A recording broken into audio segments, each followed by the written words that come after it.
नमस्कार, मैं गणेश जोशी। आज बात करते हैं बोर्ड परीक्षाओं को लेकर। बोर्ड परीक्षाएं को लेकर खासकर जो बोर्ड परीक्षार्थी होते हैं बहुत अधिक तनाव में रहते हैं। एक तरह का दबाव होता है।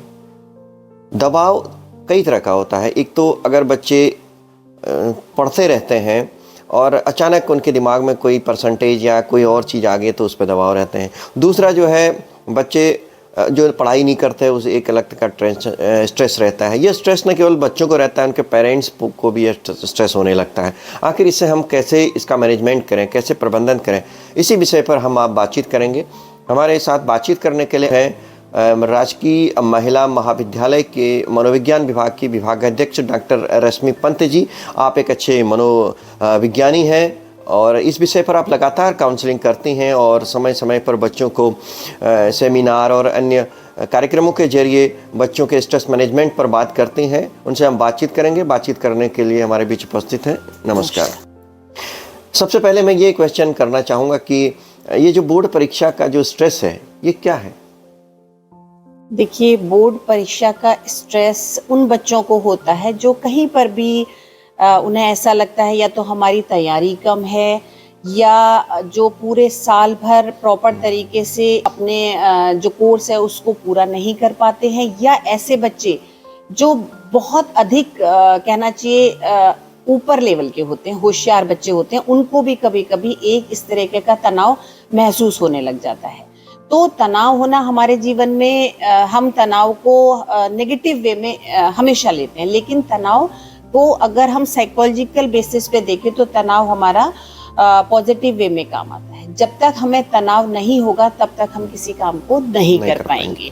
इसको हम जो स्ट्रेस है, हम तनाव को जनरल भाषा में अगर बात करें तो हम उसको स्ट्रेस कहते हैं। अगर हम इसको पॉजिटिव रूप में ले जाएं तो इसको यू स्ट्रेस कहते हैं, EU स्ट्रेस। ठीक, इस किसी भी कार्य को करने के लिए हमें एक लिमिट तक तनाव की आवश्यकता होती है, तभी हम उस काम को पूरा कर पाते हैं। और वो तनाव जब उस लेवल से ऊपर चला जाता है तब वो नेगेटिव वे में काम करने लगता है, जिससे हमारी क्षमताएं हमें लगता है कम होने लगती है और हम जितना चाहते हैं, वो जितना हमें आता है वो भी हम नहीं दे पाते। जी।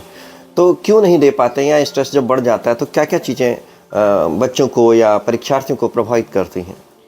देखिए, स्ट्रेस जब बढ़ जाता है तो उनका एक तो ये होता है कि वो अपना कॉन्फिडेंस लेवल जो उनका होता है वो बहुत कम हो जाता है स्ट्रेस बढ़ने के साथ।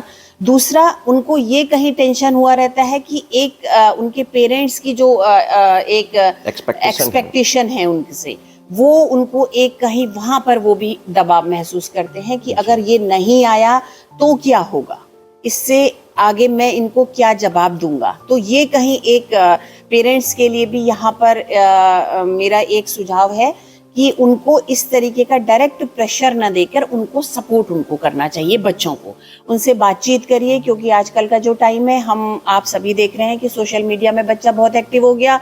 कहीं ना कहीं वो ऐसा ना हो कि उसमें जाके ज़्यादा अपने टाइम को व्यतीत कर रहा हो और उसका कोर्स पूरा ना हुआ हो। इस तरीके की चीज़ें जब होती हैं तो पेरेंट्स केवल उससे उम्मीद करते हैं मार्क्स की। तो केवल मार्क्स की उम्मीद नहीं करनी है हमने उससे, उसको सपोर्ट भी देना है, पॉजिटिव सपोर्ट देना है उसको। अगर उसके कहीं उनको लगता है कि कमी है किसी चीज़ में, बच्चा घबरा रहा है, तो आप उसको इमोशनल सपोर्ट जरूर करिए। अदरवाइज जो हम देख रहे हैं समाज में, कुछ भी करने में बच्चे को देर नहीं लग रही है, तो पेरेंट्स का सपोर्ट बहुत ज़्यादा जरूरी है। परीक्षार्थी को किन बातों का ध्यान रखना चाहिए अगर वो स्ट्रेस फील कर रहा है? स्ट्रेस फील कर रहा है तो सबसे पहले उसको अपने पेरेंट्स से बात करनी चाहिए। मेरा पहला सुझाव ये है कि सबसे क्लोज उसके पेरेंट्स होते हैं, चाहे वो पेरेंट्स में मदर हो चाहे उसके फादर हो, जिससे वो अपना कंफर्टेबल फील करता है, वो उसको बात करनी चाहिए।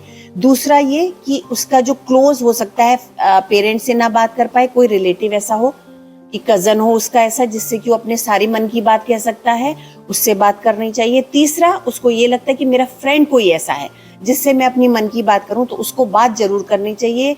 इसके बाद अगर उसको ये लगता है कि ये सारी चीजें भी नहीं काम कर रही हैं, तो उसे किसी काउंसलर से जाके बात करनी चाहिए। ये बहुत जरूरी है बात करना। जब तक वो बोलेगा नहीं तब तक उसके अंदर चीज रहेंगी तो वो और दबाव को महसूस करेगा। स्ट्रेस लेवल जब ज़रूरत से ज़्यादा हो गया, यानी कि हमारा काम प्रभावित होने लगा, हम पढ़ाई प्रभावित होने लग गई, पढ़ाई में मन नहीं लग रहा है और मुझे डिस्ट्रैक्शन फील आ रहा है, यानी कि मुझे कुछ ऐसा फील आ रहा है कि मैं बिल्कुल इधर उधर चले जाऊं, पढ़ूं नहीं, पढ़ने से बेचैनी महसूस करूं, घबराहट महसूस करूं, तो सीधे उसको काउंसलर्स के पास जाना चाहिए और अपने मनोचिकित्सक या मनोवैज्ञानिक के पास जाना चाहिए, ताकि बात करनी चाहिए ताकि उसका सही समय पर सही समाधान हो सके। इस बात को अभिभावक को भी समझना चाहिए। पेरेंट्स को इसके लिए अवेयरनेस अपने अंदर लानी होगी सबसे पहले जब वो विद्यार्थी है, क्योंकि 12th तक की बात हम करते हैं तो 12th तक का बच्चा मैं जो समझती हूँ वो 17 या 18 का होता है। यहाँ पर उसके पास इतना उसका माइंड ग्रो नहीं हो पाता कि वो अच्छे बुरे को समझ पाए, और इस टाइम पे जो सोशल मीडिया का प्रभाव पड़ रहा है वो बहुत ज्यादा है। मैं यही सवाल आपसे करना चाह रहा था। जो इसमें सोशल मीडिया यानी इंस्टाग्राम हो, फेसबुक हो और इस तरह के जो सोशल मीडिया प्लेटफॉर्म है उसमें बहुत ज़रूरत से ज़्यादा इन्वॉल्व है, क्या पढ़ाई इससे भी प्रभावित हो रही है? क्या स्ट्रेस का बड़ा कारण यह भी बन रहा है? बिल्कुल, पढ़ाई इससे बहुत ज़्यादा प्रभावित हो रही है।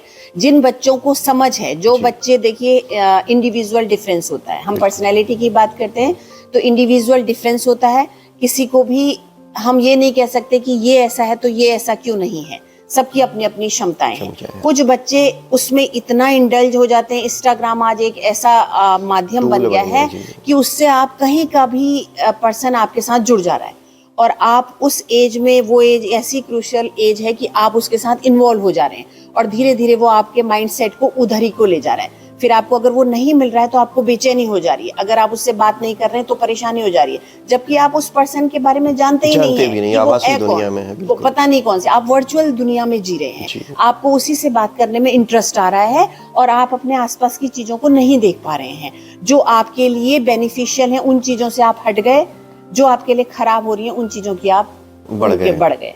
तो ये कहीं चीजें हमारे जो इस वक्त युवाओं के लिए या बच्चों के लिए मैं कहूँ वो बहुत ही घातक रूप में सामने दिखाई दे रही हैं। इसमें जो हमारे काउंसलर हैं या जो डेली इस फील्ड से जुड़े हुए लोग हैं उनसे भी अगर आप पूछेंगे तो ये दिक्कतें डेली रूटीन में आ रही हैं। एडिक्शन एक तरीके से हो गया है, अगर उसको हम छुड़वा रहे हैं, पेरेंट्स उस पर दबाव बना तो विड्रॉल सिम्टम्स जो उसके हैं तो उसकी वजह से वो स्ट्रेस में आ जा रहा है। बिल्कुल, यही देखने की बात है, पेरेंट्स को यही जागरूकता लाने की बात है कि आप देखिए, आप उस पर वॉच करिए कि बच्चा क्या देख रहा है, ठीक है, और उसको धीरे धीरे, अचानक से आप उसकी चीजें ना बंद करिए, धीरे धीरे उसको समझाइए, पहले उसका अच्छा बुरा समझाइए, उसकी चीजों को बंद करिए, उसके साथ बातचीत करिए।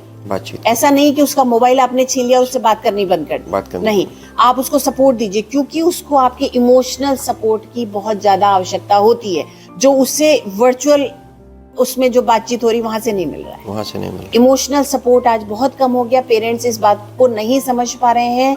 इमोशनल सपोर्ट जब तक बच्चे को नहीं होगा तब तक वो अपनी बात किससे कहेगा, वो उसके अंदर दब जा रही है और वो कहीं ना कहीं बर्नआउट हो जा रहा है। बिल्कुल, आपने बहुत अच्छी बात कही कि इमोशनल सपोर्ट बहुत ज़रूरी है।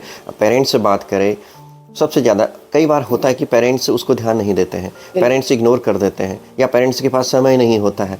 इसकी वजह से भी जो ये साइड इफेक्ट हैं उसके पढ़ाई को लेकर ये दिखने लगता है। बच्चा मानसिक रूप से बहुत ज्यादा कमजोर होने लगता है, उसे लगता है मेरे सुनने के लिए कोई नहीं है मेरे पास।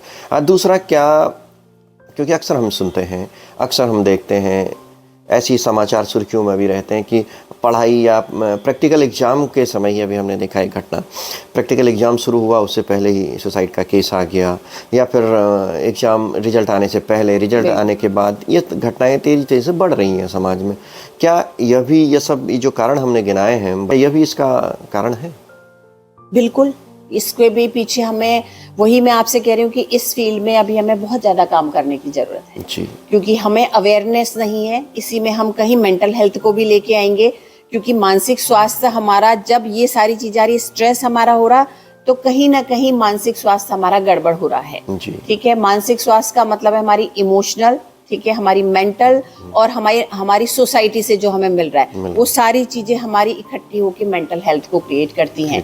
ठीक है, तो कहाँ कौन सा फैक्टर ऐसा है जो हमें इफेक्ट कर रहा है, जो हमारे ऊपर प्रभाव डाल रहा है, वो हमें देखना बहुत जरूरी होता है कि बच्चा अगर उस स्टेप तक जा रहा है, अगर वो सुसाइड कर ले रहा है या अपने को हार्म पहुंचा रहा है, तो ये कौन सी वजह हो सकती है कि वो ऐसा कर रहा है। क्या उसको सोसाइटी से कहीं इस तरह की प्रॉब्लम आ रही है, या उसके पेरेंट्स उसको नहीं देख पा रहे हैं।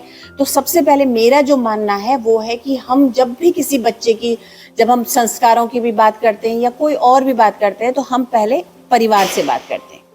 परिवार सबसे पहले है, सबसे पहले पेरेंट्स को बच्चे के ऊपर ध्यान देना पड़ेगा। अगर वो बच्चे को सही तरीके से रखें, उसको सपोर्ट करें, तो मुझे नहीं लगता कि कोई भी बच्चा गलत राह पे जा सकता है। वो बहुत जरूरी है। बिल्कुल, आपने बहुत अच्छी बात की है। जो मनोविज्ञानी आपने जो सुझाव दिए, निश्चित तौर पर बोर्ड परीक्षार्थियों के साथ ही उनके अभिभावक को भी इस बात को समझना होगा और उस पर मंथन करना होगा। अगर हम एक्सेप्ट करेंगे कि ये चीज़ें हमारे पास हो रही तो उसके समाधान की ओर भी हम बढ़ेंगे। बातचीत करने के लिए बहुत बहुत धन्यवाद। धन्यवाद। नमस्कार।